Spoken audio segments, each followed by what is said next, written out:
আর একটি কথা মনে রাখবেন, পৃথিবীতে হিন্দু বিদ্বান হোক, ইহুদি খ্রিস্টান বিদ্বান হোক, মুসলমান বিদ্বান হোক, কলমে লিখতে গিয়ে ইসলামী দলগুলিকে উল্লেখ করে যাদেরকে মুক্তিপ্রাপ্ত দল বলে ঘোষণা করেছেন, সেই দলটার নাম হচ্ছে আহলে হাদিস।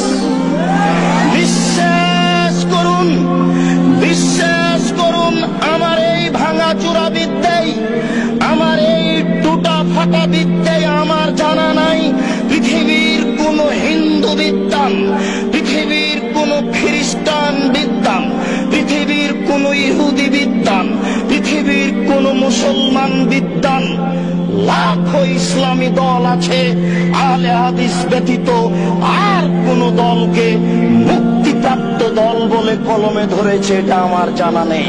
লেখা তাদের ইতিহাসগুলো আমার সামনে আছে যে বাস্তবেই আহলে হাদিসরা যে ইংরেজদের অনুগত ছিল এর প্রমাণ তাদের লেখাতে আছে। প্রথম যে বিষয়টা ডক্টর আসাদুল্লাহ আল গালেব সাহেব লিখেছেন, মোহাম্মদ হুসাইন বাটালভি তিনি শুধুমাত্র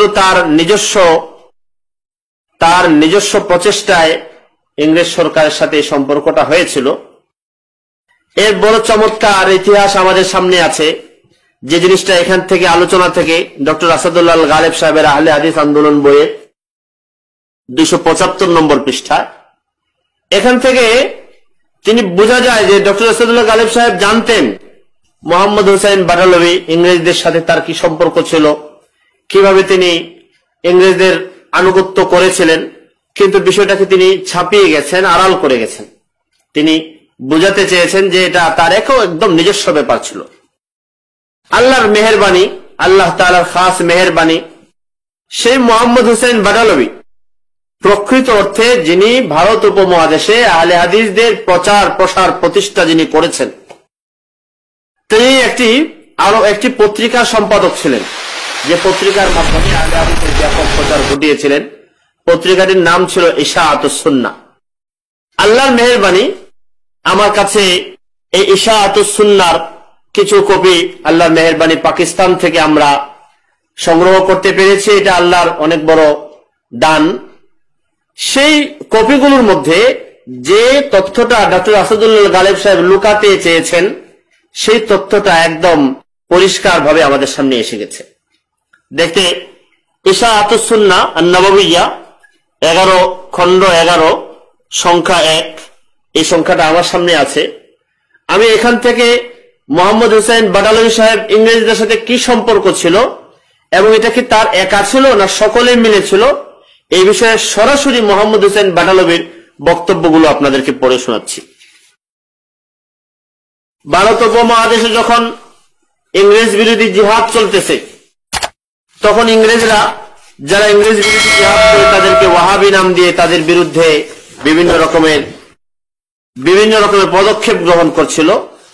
এই মর্মে মোহাম্মদ হুসাইন বাটালভি ইংরেজ সরকারের প্রত্যেকটা প্রদেশে প্রদেশে ইংরেজ সরকারের বিভিন্ন অঞ্চলে সমস্ত আহলে হাদিসদের দস্তখত সম্বলিত চিঠি পাঠিয়েছিলেন, যেখানে তিনি পরিষ্কার করে দিয়েছেন আমরা ইংরেজ সরকারের একান্ত অনুগত, ইংরেজ সরকারের বিরোধী নই, আমরা ইংরেজের বিরুদ্ধে জিহাদ যুদ্ধ করি না, আমরা সরকারের অনুগত, আমাদেরকে আর ওয়াহাবি যেন বলে না হয়, বরং আমাদেরকে যেন ইংরেজ সরকারের দফতর থেকে আহলে হাদিস নামে ডাকা হয়, দেওয়া হয়।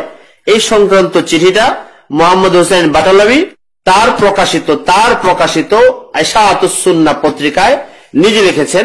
তার কয়েকটা বিবরণ আমি আপনাদেরকে দেখাচ্ছি। 11 নম্বর খণ্ড সংখ্যা 2 পৃষ্ঠা 34, মোহাম্মদ হুসাইন বাটালভির নাম আসজানিবে আবু সাইদ মোহাম্মদ হুসাইন লাহোরি। তার চিঠি যিনি লিখেছেন ইশাআতুস সুন্নাহ, এডিটর ইশাআতুস সুন্নাহ, ওকিল আহলে হাদিস হিন্দ বখিদমতে সাহেব সেক্রেটারি গভর্নমেন্ট, ইংরেজ সরকারের বিভিন্ন সেক্রেটারি বিভিন্ন অঞ্চলের বিভিন্ন প্রদেশের সেক্রেটারির কাছে পাঠিয়েছেন। এই চিঠির মধ্যে তিনি লিখেছেন, मैंने एक मजमून अपनी माहवारी रिसाला इशाअतुस सुन्नाह में शाये किया था, जिसमें इस बात का इजहार था कि लफ्ज वहाबी जिसके उमूमन बागी और निमुक हराम के माना में इस्तेमाल किया जाता है, তিনি বলেছেন, আমি আমার পত্রিকায় লিখেছি ওয়াহাবি শব্দটা সরকার রাষ্ট্রদ্রোহী, অর্থাৎ ইংরেজ সরকারের বিরোধী। তখন ভারতে ইংরেজ সরকার ছিল, ইংরেজ সরকার বিরোধীদেরকে ওয়াহাবি বলা হয়। इंग्लिश सरकार निमक हरामदेर के वहाबी बोला, परिष्कार बोलेছেন बागी निमक हराम। लिहाजा इस लफ्ज के इस्तेमाल मुसलमान हिंदुस्तान की इस गिरोह के हक में जो अहले हदीस कहलाते हैं वो हमेशा से, সুতরাং তিনি বলছেন যে এই দেশে যারা আহলে হাদিস তাদের নামে ওয়াহাবি শব্দটা যেন ব্যবহার না করা হয়, একথা বলতে গিয়ে বলেন और वो हमेशा से सरकार के निमक हलाल व खैर खा रहे हैं। পরিষ্কার ভাষায় মোহাম্মদ হোসেন বলছেন ভারত উপমহাদেশের আহলে হাদিসরা সর্বদা সব সময় ইংরেজ সরকারের অনুগত।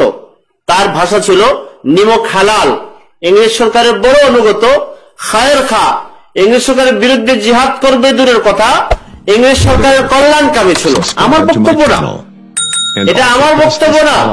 ডক্টর আসাদুল্লাহ গায়েব সাহেব যার কথা বলছেন মোহাম্মদ হোসেন বাটালভি, তার সরাসরি তার বক্তব্য। নিজে ইংরেজ সরকারের কাছে লিখছেন যে আমরা আহলে হাদিসরা হলাম ইংরেজ সরকারের নিমক হালাল এবং তার কল্যাণকামী। এরপর লিখেন और ये बात बारहा साबित हो चुकी, বিভিন্ন ঘটনায় বিভিন্ন ক্ষেত্রে এটা প্রমাণ হয়ে গেছে যে এদেশের আহলে হাদিসরা হলো ইংরেজদের বড় কল্যাণী। और सरकारी खत व किताबत में तस्लीम की जा चुकी है। তিনি লিখছেন যে সরকারি বিভিন্ন চিঠিপত্রের মধ্যে একথা প্রমাণিত আছে এটাও যে এদেশের আহলে হাদিসরা ইংরেজদের অনুগত। তার লম্বা চিঠিতে পরবর্তী 2 নম্বর 3 নম্বর অংশে আছে ये दरखास्त कुल मेंबरान अहले हदीस पंजाब और हिंदुस्तान की तरफ से है। মোহাম্মদ হোসেন বাটালভির লেখা এই আবেদন পত্রটা তার একা নিজস্ব ছিল না, গালেব সাহেবের নিজস্ব প্রচেষ্টা। তিনি বলেন না, এটা সমস্ত পাঞ্জাব এবং হিন্দুস্তানের সমস্ত আহলে হাদিস মেম্বার যারা সদস্য বিশিষ্ট ব্যক্তিবর্গ তাদের পক্ষ থেকে। গালেব সাহেবের ইতিহাসটাকে ছাপিয়ে এটা বলছেন যে এটা তার একান্ত নিজস্ব প্রচেষ্টা, কোন আহলে হাদিস আলেমের সমর্থন করে নাই। তারই বক্তব্যকে, তারই অনুসৃত মোহাম্মদ হোসেন বাটালভি পরিষ্কার ভাষায় খণ্ডন করছেন। कुल मेंबरान अहले हदीस पंजाब और हिंदुस्तान की तरफ से हैं और एडिटर इशाअतुस सुन्नाह इन सब के तरफ से वकील है। मोहम्मद बाराली পড়ছেন আমি সমস্ত আহলে হাদিস সদস্যদের পক্ষ থেকে প্রতিনিধি হয়ে আমি দরখাস্ত পেশ করেছি। এরপরে লিখেন मैंने चंद कतात महजरनामा गवर्नमेंट पंजाब में पेश की जिन पर फिरका अहले हदीस तमाम सूबाजात हिंदुस्तान की दस्तखत सबत है, उनमें इस दरखास्त की तायद बड़े जोर से पाई जाती है। আরো পরিষ্কার ভাষায় মোহাম্মদ হোসেন বাটালভি বললেন যে প্রত্যেকটা অঞ্চলের প্রত্যেকটা প্রদেশের আহলে হাদিসদের বড় বড় নেতৃস্থানীয় তাদের দস্তখত এর মধ্যে যুক্ত আছে। আমি বলছিলাম ডক্টর আসাদুল্লাহ গায়েব সাহেব দুইটা কথা বলেছেন। একটা হলো ভারত উপমহাদেশের ইংরেজ সরকারের ক্ষেত্রে আহলে হাদিসদের ভূমিকা কি ছিল। তিনি বলেন আহলে হাদিসরা ইংরেজ সরকারের বিরুদ্ধে সব জিহাদ তারাও পরিচালনা করেছে, এরা ইংরেজ সরকারের অনুগত বাহিনী ছিল না। অথচ এই কথাটা এখানে পরিষ্কার হলো মোহাম্মদ হোসেন বাটালভি, যিনি আহলে হাদিসের মৌলিক তিনজন যাদের শিরোনাম হিসেবে, যাদের নাম এদেশে আহলে হাদিস হিসেবে আসে, তিনজনের একজন, যিনি ইশাআতুস সুন্নাহ পত্রিকার মাধ্যমে এদেশে আহলে হাদিসের প্রচার প্রসার ঘটিয়েছেন। তিনি বলছেন আমরা ইংরেজ সরকারের নিমক হালাল, আমরা ইংরেজ সরকারের খায়ের খা। তিনি বলছেন একথা বারবার প্রমাণ হয়েছে। তিনি বলছেন একথা ইংরেজ সরকারের চিঠিপত্রের মধ্যে একথা স্বীকৃতি আছে। এইভাবেই তিনি সরকারের কাছে এই আবেদনটা করেছেন। 2 নম্বর ডক্টর আসাদুল্লাহ গায়েব সাহেব ইতিহাস প্রমাণ করছেন, লিখছেন যে তিনি স্বীকার করে নিয়েছেন যে মোহাম্মদ হোসেন বাটালভির পক্ষ থেকে এমন একটা পদক্ষেপ নেওয়া হয়েছে। কিন্তু বড় আশ্চর্য, এভাবে ইতিহাসকে আড়াল করে গেলে মানুষ এমন ইতিহাসে বড় বিভ্রান্তিতে পড়বে। বড় চমৎকার ভাবে তিনি বলেছেন কি বলে এটা মোহাম্মদ হোসেন বাটালভি থেকে যা কিছু হয়েছে এটা কেবল তার নিজস্ব প্রচেষ্টা ছিল, আর কারো ছিল না। আর মোহাম্মদ হোসেন বাটালভি নিজে বলছেন এটা পাঞ্জাব এবং সমস্ত হিন্দুস্তানের আহলে হাদিসদের সমস্ত মেম্বার, সমস্ত সদস্যদের পক্ষ থেকে আবেদন করা হয়েছে, যেখানে তাদেরকে নিমক হালাল, তাদেরকে ইংরেজ সরকারের খায়ের খা, কল্যাণী, ইংরেজ সরকারের একান্ত অনুগত বলা হয়েছে। আর তিনি তাও বলেছেন যে এর মধ্যে সকলের দস্তখত তার মধ্যে যুক্ত আছে।